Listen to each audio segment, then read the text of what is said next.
So I'm running tests on these here. I have 3.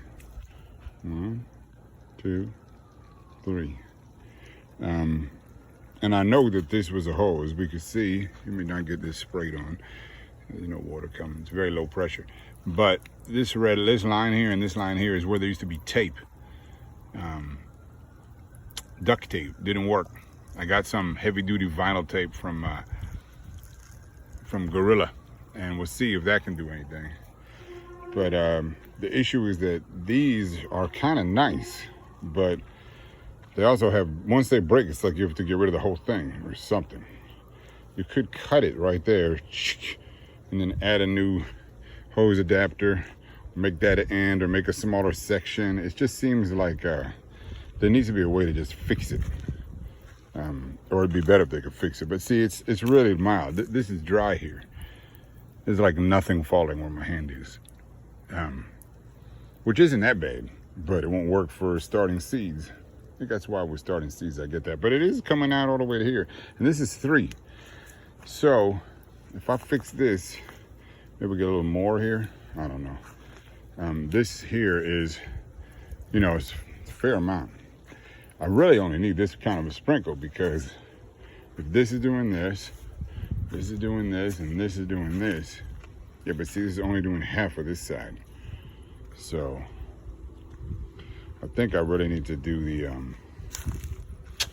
sprayers, because I could have sprayers only spray in this direction. I could take, the plan is to take the 1/2-inch line, run it down here, which, by the way, if that breaks is nothing.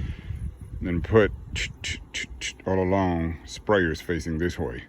And maybe what I need to do is get a bunch of put a bunch of hose in, like every 2 feet, and just see what that does. Whew, it's gonna be a lot of trial and error. I mean, look at this though. That bucket's from the morning.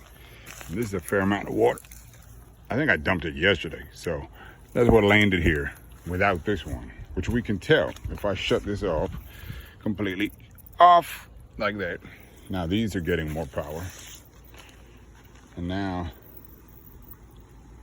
we're talking good. Now check this out. Look, this line of corn is close to the sprinklers. This line of corn is further away. Da-da-da-da-da-da. It's like crazy. Of course, this line of corn is between 2 sprinklers, and only these survived. So figure that shit out. I also think that here, I sprayed here recently. This we see is fairly damp. This you could do, you don't even need to test it. This is just not that damp. So I really don't catch what's up there. But I'm wondering if the blossom end rot, which was ferocious over here, isn't a result of lack of water. Just simple lack of water. That's what I'm gonna assume. Finally, this dude lived. When there's a lot of water, like this okra, this huge okra supporting this tomato, it's all good. When there's no water, this okra or that one over there, it's much smaller. So I don't even know what okra is supposed to look like. But she causing trouble. Ellie, oh, that's all right. Yeah, bon appetit. I don't even know what that is.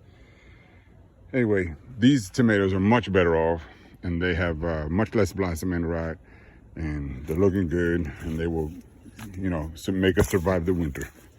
So yeah, I mean, these green zebras are nuts. They're not there yet though. Oh man, look at this. They're delicious too, green zebra. This cover crop, and I'm gonna do it now, they're all hand watered. So this hand watered over there, hand water here, hand water here. This year was definitely the year of the cover crop, which alone is worth it. This hand watered here. This is a patch of like mulch I put, very light leaf mulch, and this had none. This I'm starting too. You can see them coming up. So anyway, irrigation.